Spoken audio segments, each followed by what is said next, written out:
Olá, cursistas de análise exploratória de dados. Esse é o áudio do capítulo 1 do nosso curso e nós vamos começar falando da incerteza.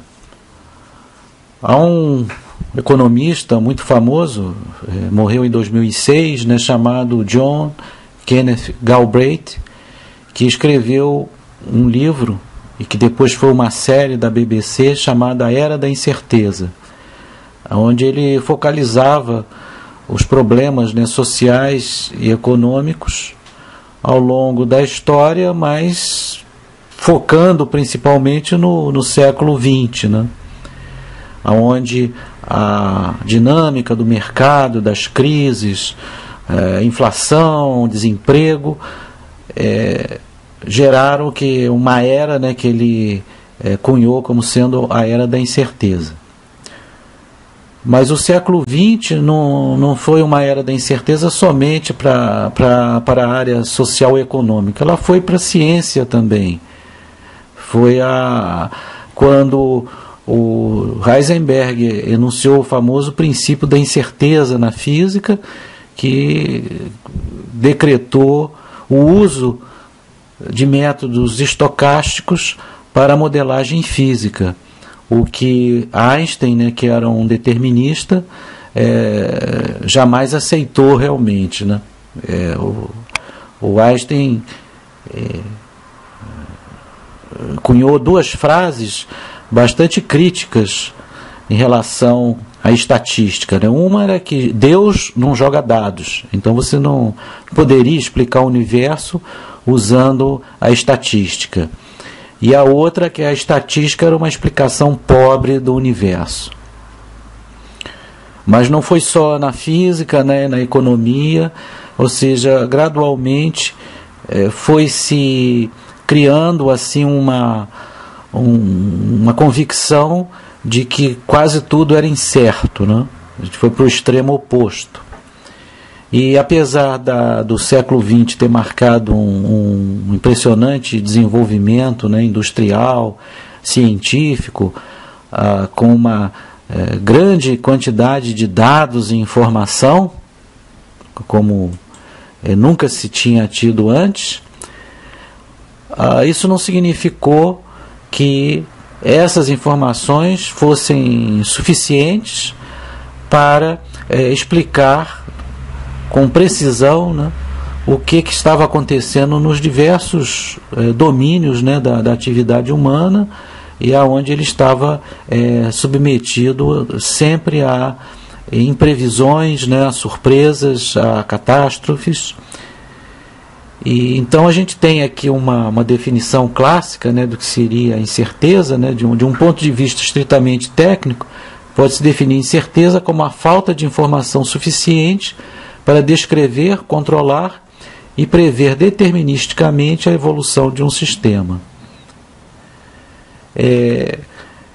Muitas vezes você ter informação pode não significar nada, porque você pode não ter os meios para processar essa informação. Então hoje você está afogado em números, afogado em informações, mas isso não tem sido suficiente para você saber o que vai acontecer com o clima, como que você deve aplicar o seu dinheiro, qual a profissão que você vai escolher, enfim, quem vai ser o próximo presidente da República, Nada é mais certo, nada é mais determinado como em tempos mais antigos. Apesar disso, eu pessoalmente não acredito que a incerteza seja um dado da realidade. Eu acho que é exatamente um conceito que o ser humano cria para expressar a sua impotência diante de uma realidade que é muito mais complexa, muito mais dinâmica do que ele tem podido compreender. Sem dúvida, os recursos tecnológicos, como a informática, têm permitido você processar informações como nunca antes se imaginava fazer. E isso significa que se determinadas situações que eram imprevisíveis, por exemplo, a questão do tempo, né? Se vai chover, se vai fazer calor, você hoje já consegue, com vários dias de antecedência, você já consegue prever o tempo, coisa que há 20, antes dos satélites, né, era praticamente impossível. Então vamos aqui à nossa segunda definição, que é a definição de dados, né? Dados, portanto, referem-se aos valores assumidos pelos atributos relevantes de um objeto para determinado estudo. E hoje qualquer coisa pode ser um objeto, pode ser uma pessoa, pode ser uma sociedade, pode ser uma floresta, pode ser o mar, pode ser qualquer aspecto, né, da realidade, pode ser um objeto de estudo. E para esse objeto de estudo, você pode ter uma infinidade de atributos que você vai medir ou contar, né? Alguns atributos são passíveis de ser medidos, outros são passíveis de serem contados, e que vão compor, né, digamos, os dados para você proceder ao seu estudo. Uma coisa que é importante é que normalmente você vai matematicamente representar um atributo através de uma variável, e essa variável vai estar expressa numa determinada escala, né? Então, por exemplo, se você estiver falando em termos de temperatura, você pode trabalhar com a escala Fahrenheit ou com a escala centígrada, né, para representar o fenômeno calor, né, medir o fenômeno calor. E essa questão das escalas é muito importante na análise estatística, pois frequentemente, se você não prestar atenção à questão das escalas, você pode ser iludido pelos valores numéricos, pelos dados, e chegar a conclusões erradas. Então aqui temos a terceira definição, né? Escala é a relação entre um atributo de um objeto e sua representação simbólica. Quando a gente fala de dados, nós nos referimos àquele registro bruto, né? Na medida que você começa a estruturar os seus dados, de alguma maneira, graficamente, ou algum cálculo que você já faz sobre os seus dados, acha uma média, né, por exemplo, faz um gráfico, aí você já passa a ter informação. Então nós temos aí a nossa quarta definição, que informação é toda medida ou gráfico obtida a partir dos dados. Do ponto de vista estatístico, a informação é de natureza descritiva ou exploratória, não configurando um modelo. Nós vamos ver que dentro, né, da inferência estatística, você vai, né, dos dados para a informação e depois chegar ao conhecimento. O conhecimento você chega a ele através de um modelo. A estatística tem um pouco de mágica, né? Porque se você olhar uma lista de números ou de dados categóricos, né, ou dados numéricos, aquilo é um emaranhado, né, de palavras ou um emaranhado de números, você não consegue ter nenhuma visualização. E a estatística tem esse caráter mágico de você transformar um conjunto de números, por exemplo, de frequências, por exemplo, de categorias, e expressar através de um gráfico. Então aquela coleção podia ser centenas ou de registros, milhares de registros relativos a acidentes, e você expressa isso num gráfico muito simples que qualquer pessoa pode ler, né? Então isso aí é um gráfico de colunas, onde você está representando a frequência dos tipos de acidente, né? Tem acidentes considerados normais, acidentes elevados, né, assim, de natureza mais acima do normal, acidentes graves e acidentes muito graves, né? Então você pode já ter uma ideia, né, digamos, do índice, né, de periculosidade dos acidentes que podem estar acontecendo numa determinada rodovia, ou cidade, né, ou construção, obra. simplesmente usando o conceito de frequência, que é um conceito básico, né, dentro da estatística, de frequência absoluta. Se você for fazer as proporções, que é a frequência de cada caso sobre o total de casos, você tem a frequência relativa, né, como vocês já devem ter lido no texto, e que você pode representar em notação decimal ou percentual. Um gráfico de frequências, ele pode ser muito útil para diversas aplicações, como por exemplo em controle estatístico de qualidade. Esse gráfico aqui é um gráfico de colunas, eu não coloquei as categorias, apenas ordenei a categoria com maior frequência para menor frequência. Esse gráfico tem um nome, chama-se gráfico de Pareto, né, está relacionado lá no texto. E ele, por exemplo, se você estiver numa linha de produção e você tem vários tipos de problemas no produto que você fabrica naquela linha de produção. Então pode ser um problema com pintura, problema com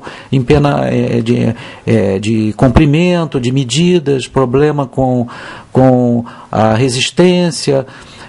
Se você ordenar do problema com maior incidência para o menor problema, você pode estabelecer já uma estratégia de ataque para aperfeiçoar, né, a sua fabricação, o seu produto.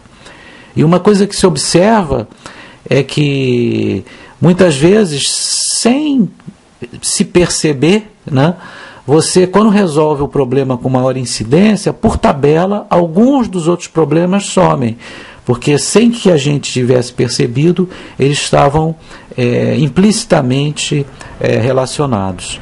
Então, isso é o efeito, né, da mágica, né, na estatística. Esses dois gráficos que nós vimos, esse como o anterior, se referem a frequências de categorias. Mas você pode ter também o caso, como esse aqui, onde o atributo ele não é medido através de uma contagem, ele é medido de uma maneira contínua, né, através de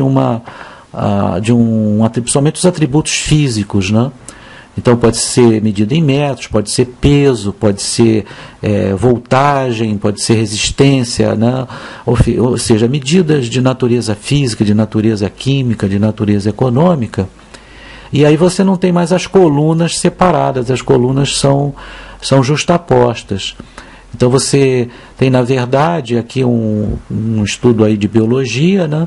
Onde você tem por porcentagem, ou seja, a frequência relativa, classes por metros de comprimentos de jacarés. Então a primeira classe ali, que é a vermelha, que seria de 0 a 2 metros, você tem 20% dos jacarés nessa região. Já um pouco maior, né, você tem 30%. Já o muito maior, né, que seria o azul, né, que corresponde aos maiores, a faixa de comprimentos maiores, você tem 10%. Então, nesse caso, né, a gente chama esse gráfico de histograma, e nós vamos falar ao longo aí do curso várias vezes do uso do histograma para interpretar atributos que são representados em escalas contínuas, né, e em que você já tem uma ideia da faixa de comprimento que é a mais frequente, que é aquela faixa mais verde claro, né. No texto você tem esse gráfico, vocês podem olhar lá com mais detalhe. Uma outra aplicação do estudo de frequências são as chamadas tabelas de contingência, né, que estão explicadas também no texto. As tabelas de contingência você, a princípio, usa para categorias, mas você pode ter mais de uma categoria. Então você pode trabalhar com duas categorias ao mesmo tempo e ver a frequência dos cruzamentos. Então ali, por exemplo, naquela questão dos acidentes, onde você tem, né, o grau de gravidade, né, do acidente, e agora você entrou com uma outra categoria, se foi automóvel ou ônibus, né? Então você vê ali que digamos, o moto, né, acidentes graves com motos, ali tem também a categoria do meio, né, que não está ali relacionada ali por palavra, verbalmente, mas está relacionada por cor, né? Então, o caso de acidentes graves mais frequentes, né, são com motos. Então, de um emaranhado de números, você já destaca aquilo que é mais crítico. E, digamos, muito grave, o que foi mais comum foi automóvel, né? Moto e ônibus não foram acidentes muito graves. Houve acidentes muito graves, mas não foi o mais frequente. Então, as tabelas de contingências são, em geral, para dados categóricos, embora você possa também fazer uma tabela de contingência, onde uma variável é numa escala contínua e a outra numa escala de categorias. Tá? Como tem um exemplo lá na apostila, envolvendo o índice de massa corporal e tipo de calvície, né? Bom, finalmente eu queria comentar a questão de modelo, né? O modelo é uma representação da realidade. Isso é de um particular objeto, característica ou processo. E o modelo é o ápice, né, do trabalho científico, de uma maneira geral, e também no caso da estatística, que é quando você constrói um modelo de previsão, um modelo de classificação, que permite agora você, diante de um objeto, classificá-lo, se for o caso, ou diante de um questionamento, qual vai ser a inflação, né, no próximo ano, você poder fazer uma previsão, né, quem vai ser o próximo presidente da República, né, você fazer uma previsão. Nesse curso, nós não vamos chegar a construir modelos, nós vamos ficar na parte exploratória, né, que é uma fase preliminar extremamente importante para você depois fazer tanto a especificação como o ajuste de um modelo, que é o trabalho da inferência estatística, que será um curso aí futuro que a gente poderá oferecer também. Muito obrigado pela atenção.